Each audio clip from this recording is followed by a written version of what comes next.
Friends, स्वागत है आपका रैपिड सक्सेस पॉइंट में। आज हम आपके लिए लेके आए हैं रिसर्च के अंतर्गत शैक्षिक शोध का टॉपिक। ठीक है, इसके अंतर्गत हम ये जानेंगे कि शैक्षिक शोध क्या है, ये कितने प्रकार का होता है, और वो जितने भी इसके प्रकार हैं उनका हम एक परिचय प्राप्त करेंगे एक तरीके से। ठीक है, तो इस वीडियो को प्रारंभ करने से पहले आपसे एक रिक्वेस्ट है, यदि आप हमारे चैनल में पहली बार विजिट कर रहे हैं तो प्लीज़ इसे सब्सक्राइब कर दीजिए और प्लीज़ बेल आइकन भी प्रेस कर दीजिए, जिससे कि आने वाले सभी वीडियोस की नोटिफिकेशन आपको मिलती रहे। ठीक है, और अगर आपको वीडियो अच्छा लगता है तो इसे अपने मित्रों में भी शेयर कीजिएगा, जिससे उनको भी इस वीडियो का लाभ प्राप्त हो सके। ठीक है, चलिए पढ़ना शुरू करते हैं। तो शैक्षिक शोध क्या है?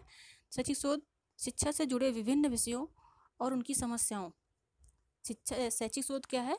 ये शिक्षा से जुड़ी हुई जितनी भी विधाएं हैं, जैसे कि हम कह सकते हैं कि चाहे वो मनोविज्ञान हो, चाहे वो विज्ञान हो, इतिहास हो, भूगोल हो, जो भी विषय हैं, ठीक है, इन समस्त विषयों का और उनकी समस्याओं का, जैसे हम कोई विषय पढ़ा रहे होते हैं तो जो शिक्षा से जुड़ी जितनी भी समस्याएं हैं, चाहे वो विषय से संबंधित हो या कक्षा से संबंधित हो, यानी कि कक्षा में छात्र का प्रदर्शन कैसा है, शिक्षक का प्रदर्शन कैसा है, दोनों के बीच में कैसी अनुक्रियाएँ हो रही हैं, कैसे दोनों एक दूसरे को सहसंबंधित करते हैं, कैसे एक दूसरे को कोऑपरेट करते हैं, तो या फिर कभी कभी क्या होता है कक्षा में समस्याएं उत्पन्न करते हैं छात्र, तो उन समस्त समस्याओं का अध्ययन किया जाता है किसके अंतर्गत? शैक्षिक शोध के अंतर्गत। ठीक है, तो शैक्षिक शोध क्या है? शिक्षा से जुड़े हुए विभिन्न विषयों और उनकी समस्याओं का अध्ययन करना क्या कहलाता है? शैक्षिक शोध कहलाता है। ठीक है, तो शैक्षिक शोध के संबंध में बेस्ट एवं कोहन ने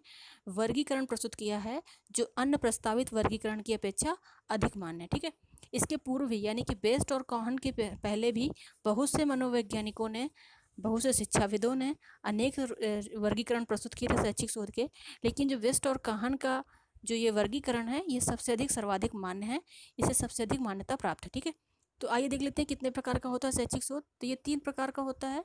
पहला है हमारा ऐतिहासिक शोध, और दूसरा है हमारा विवरणात्मक शोध, और तीसरा है हमारा प्रयोगात्मक शोध। ठीक है, तो शैक्षिक शोध क्या है? ये शिक्षा से जुड़ी हुई जितनी भी समस्याएं हैं, जितने भी विषय हैं, उन समस्याओं के समाधान का अध्ययन करने के लिए हम शैक्षिक शोध का अध्ययन करते हैं कि जो शिक्षा से जुड़े हुए जो जितने भी विषय हैं, ठीक है, तो उन समस्त विषयों की समस्याएं क्या है, अध्ययन करते समय क्या समस्याएं हैं, अध्ययन कराते समय क्या समस्याएं हैं, और कक्षा में उसकी प्रस्तुति के समय क्या समस्याएं उत्पन्न हो रही हैं। शिक्षक और छात्र के मध्य कैसे कोऑपरेटिव, या फिर कह सकते हैं कि कभी कभी क्या होता है कोऑपरेटिव रिलेशन नहीं होता है, छात्र समस्याएं भी उत्पन्न करते हैं, तो उन समस्त समस्याओं का अध्ययन करने के लिए हम शैक्षिक शोध का क्या लेते हैं? सहारा लेते हैं। ठीक है, चलिए देख लेते हैं ऐतिहासिक शोध क्या है। ऐतिहासिक शोध, शोध से तात्पर्य, ऐतिहासिक शोध से तात्पर्य क्या है? वैसे शोध से है जिसमें बीती हुई घटनाओं को रिकॉर्ड किया जाता है। ऐतिहासिक शोध से तात्पर्य क्या है? ऐसे शोध से तात्पर्य है जिसमें बीती हुई घटनाओं का, यानी कि ऐसी घटनाएं जो पूर्व में घटित हो चुकी हैं। ठीक है, यानी कि जो वर्तमान में नहीं चल रही हैं लेकिन पूर्व में घटित हो चुकी हैं, तो उनको रिकॉर्ड किया गया होता है। जैसे हम लोग इतिहास का अध्ययन करते हैं, तो इतिहास को हम वर्तमान में अध्ययन करते हैं, लेकिन अध्ययन किसका कर रहे होते हैं? भूत का कर रहे होते हैं। ठीक है, जो बीत चुका है उसका अध्ययन हम वर्तमान में कर रहे होते हैं। तो ऐतिहासिक शोध का जो अध्ययन है वो क्या है? एक ऐसा शोध है जिसमें बीती हुई घटनाओं को रिकॉर्ड किया जाता है, उनकी व्याख्या की जाती है, ताकि उनके द्वारा वर्तमान में घटित जो भी घटनाएं हैं उनका सामान्यीकरण किया जा सके। ठीक है, वर्तमान में कोई घटना घटित हो रही है तो ये हम देखने का प्रयास करते हैं कि भूतकाल में, यानी भूतकाल मतलब बीते हुए समय में कोई घटना इसी प्रकार की जो घटित हुई थी, तो उसके पीछे क्या कारण थे और उसका समाधान कैसे हुआ था, तो वर्तमान में उस समस्या का समाधान हम कैसे कर सकते हैं। तो यहाँ पर ऐतिहासिक शोध का अध्ययन इसी उद्देश्य से किया जाता है। ठीक है, इस सामान्यीकरण से न केवल वर्तमान को अपितु भविष्य में प्रस्तावित, ठीक है, तो जो हम सामान्यीकरण करते हैं वर्तमान और भूत का, तो उस सामान्यीकरण से न केवल वर्तमान अपितु भविष्य, यानी कि भविष्य में भी हम ये अनुमान लगा सकते हैं कि वर्तमान में जो दशाएं हैं, तो इन दशाओं से कह सकते हैं भविष्य काल में, ठीक है, क्योंकि भूतकाल में ऐसी समस्याएं घटित हो चुकी हैं, और वर्तमान में ऐसी दशाएं बनती जा रही हैं कि भविष्य काल में, यानी कि आने वाले समय में ऐसी घटनाएं हो सकती हैं, तो इनका अनुमान हम लगा सकते हैं। ठीक है, इनको समझा जा सकता है। ऐतिहासिक शोध क्या था का वर्णन करता है। ऐतिहासिक शोध किसका वर्णन करता है? क्या था।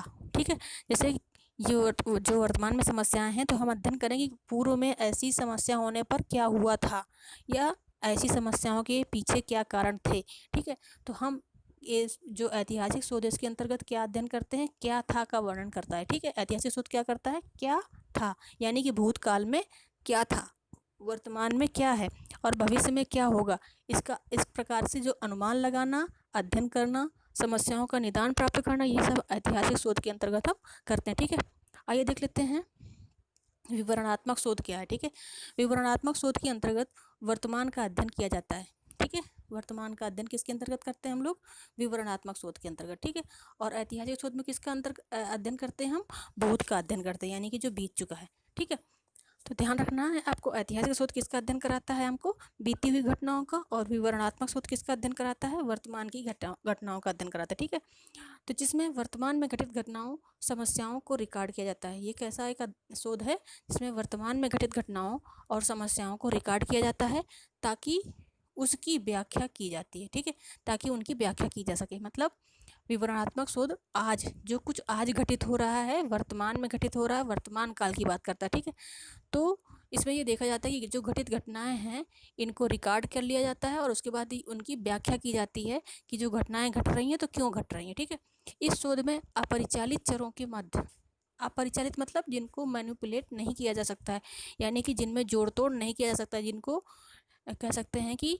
हम अपनी तरफ से अप्लाई नहीं कर सकते, ऐसे चर जो कि नेचुरल होते हैं, जो प्राकृतिक हैं, सिर्फ वही चर इसमें भाग लेते हैं। इसमें मानव के द्वारा किसी भी प्रकार के चर का प्रहस्तन नहीं किया जा सकता, यानी कि मैनिपुलेशन नहीं किया जाता। ठीक है, तो ये इस शोध में क्या होता है, अपरिचालित चरों के मध्य संबंधों का विश्लेषण किया जाता है। ठीक है, यह क्या है का वर्णन करता है। देखो, ऐतिहासिक शोध में हमने क्या देखा, क्या था का वर्णन हो रहा था, यहाँ पे क्या है, यह क्या है, यानी कि वर्तमान की बात हो रही है, इसलिए क्या है, क्या है, इस बात का अध्ययन यहाँ पे किया जाता है। ठीक है, इतनी बात समझ में आ गई आपको कि जो ऐतिहासिक शोध है वो किसका वर्णन करता है, क्या था, और विवरणात्मक शोध किसका वर्णन करता है, क्या है। ठीक है, और इसमें क्या होता है, अपरिचालित चरों के मध्य संबंधों का विश्लेषण किया जाता है, यानी कि ऐसे चर जिनको मैनिपुलेट नहीं किया जा सकता, उन चरों का यहाँ पे विश्लेषण किया जाता है। जैसे कि कौन से चर होते हैं जो मैनिपुलेट नहीं हो सकते, जैसे अगर हम छात्र में से दोनों आ जाते हैं हमारे, मतलब कि लड़की भी आ सकती है, लड़का भी आ सकता है। ठीक है, छात्र और छात्राएं दोनों आ जाएंगे। अगर हम छात्र की बात करते हैं, कहते हैं छात्र संख्या, तो छात्र संख्या में लड़कियों की संख्या भी समाहित है और लड़कों की संख्या भी समाहित है। ठीक है, तो इसमें क्या होता है, जो लड़का और लड़की का जो भेद करने वाला जो चर है, कौन सा चर यहाँ भेद कर रहा है, लिंग, यानी कि स्त्रीलिंग और पुल्लिंग। ठीक है, तो जो लिंग है इसको हम अपनी तरफ से जोड़ घटा नहीं सकते हैं। अगर कक्षा में 10 लड़कियाँ हैं और कक्षा में 10 लड़के हैं, तो हम अपनी तरफ से जोड़ के 11 लड़कियाँ नहीं बना सकते हैं, ना 11 लड़के बना सकते हैं। ठीक है, तो इसमें क्या बताया गया है कि अपरिचालित चरों के मध्य संबंधों का विश्लेषण किया जाता है। ऐसे चर जिनको मैनिपुलेट नहीं किया जा सकता, जिनको अपनी तरफ से जोड़ा घटाया नहीं जा सकता, ऐसे चरों का यहाँ पे विश्लेषण किया जाता है विवरणात्मक शोध के अंतर्गत। ठीक है, आइए देख लेते हैं कि हमारा प्रयोगात्मक शोध क्या कहता है। ठीक है, प्रयोगात्मक शोध क्या है, प्रयोगात्मक शोध वैसे शोध को कहा जाता है जिसमें कुछ चरों को नियंत्रित किया जाता है, कुछ को परिचालित किया जाता है। ठीक है, इसके साथ ही इस जोड़ तोड़ का प्रभाव तीसरे चर पर अध्ययन किया जाता है। यानी कि प्रयोगात्मक शोध में क्या है, जब हम किसी घटना का या किसी विषय का, किसी वस्तु का हम प्रयोगशाला में अध्ययन करते हैं, तो हमें ये देखना आवश्यक होता है कि जो चीज़ें, जैसे कि विज्ञान के अंतर्गत हम कोई रिसर्च कर रहे हैं, कोई प्रयोग कर रहे हैं प्रयोगशाला में, तो हमें ये देखना होता है कि कौन से रसायन को किसके साथ मिलाने पर कौन सा नया रसायन बन के तैयार होता है। ठीक है, तो हम बाकी चीज़ों से उसको, जैसे कि उसमें फिर हम उसमें जल नहीं मिलाएंगे, वाष्प नहीं मिलाएंगे। ठीक है, और उसमें से अगर हवा मिल गई तो क्या होगा, ऑक्सीजन अगर मिल जाएगी तो क्या हो जाएगा। ठीक है, तो ये जो बाहर से जो चर उसमें मिल जाएंगे तो उसमें एक नया रसायन बन जाएगा, जो हम देखना चाहते हैं वो हमें दिखाई नहीं देगा। ठीक है, तो इसमें क्या होता है, कुछ चरों को नियंत्रित कर दिया जाता है, यानी कि ऐसा वातावरण उपलब्ध कराना जिससे कि जिन चरों का अध्ययन हम नहीं करना चाहते हैं उनका प्रयोगशाला में किसी भी प्रकार का प्रभाव ना पड़ सके। ठीक है, जैसे कि अगर हम इस बात का अध्ययन कर रहे हैं कि बच्चों में भाषा का विकास कैसे होता है, ठीक है। तो भाषा में उच्चारण दोषों का सुधार कराना है हमको, तो भाषा प्रयोगशाला का प्रयोग करेंगे हम। तो उस समय हम ये देखेंगे कि प्रकाश की कैसी व्यवस्था है, और उसमें प्रयोगशाला में प्रकाश की उचित व्यवस्था होनी चाहिए। और ये भी देखना है कि अगर हम उच्चारण दोषों का प्रयोग करते हैं तो ध्यान भंग ना हो, तो बाहर की जो भी शोरगुल जो भी चीज़ें हैं वो प्रयोगशाला की उस कक्ष के अंतर्गत अंदर ना आए, ठीक है, ताकि छात्र उससे प्रभावित ना हो। तो जो शोर है उसको हमने क्या कर दिया, नियंत्रित कर दिया, यानी कि ऐसे ऐसे कक्ष का प्रयोग करेंगे जहाँ पर बाहरी किसी भी प्रकार का शोर वहाँ पे ना पहुँचता, ठीक है। और दूसरी चीज़ क्या है, हमको किस चीज़ को लेना है, प्रकाश को लेना है, तो प्रकाश को रख लेंगे। तीसरी चीज़ क्या है कि हमें ये देखना है कि किस उपकरण का उच्चारण पर क्या प्रभाव पड़ता है, छात्र को शिक्षक के द्वारा दिए गए डायरेक्शन का क्या प्रभाव पड़ता है, इनका अध्ययन हमें करना है। तो इन चीज़ों का अध्ययन हम करेंगे, ठीक है। तो क्या हो गया, एक चर हो गया नियंत्रित, जैसे कि शोर, और वो चर जिसको हम अध्ययन में अपने सम्मिलित करना चाहते हैं वो कौन सा चर हो गया, वो कौन सा चर हो गया हमारा, परिचालित, ठीक है। ऐसा चर है जिसको परिचालित किया जा रहा है। और तीसरा चर जिसको हम जोड़ तोड़ सकते हैं, ठीक है। कैसे किन चीज़ों को जोड़ तोड़ सकते हैं, यानी कि जैसे कोई एक उपकरण हमने लगाया, साउंड की कमी या ज़्यादा को स्पीकर की को हम कम कर सकते हैं, ज़्यादा कर सकते हैं, ठीक है, ताकि छात्र स्पष्ट ढंग से उस भाषा को, उस शब्द को सुन सके जो इस डायरेक्टर के द्वारा डायरेक्शन दिया जा रहा है, ठीक है।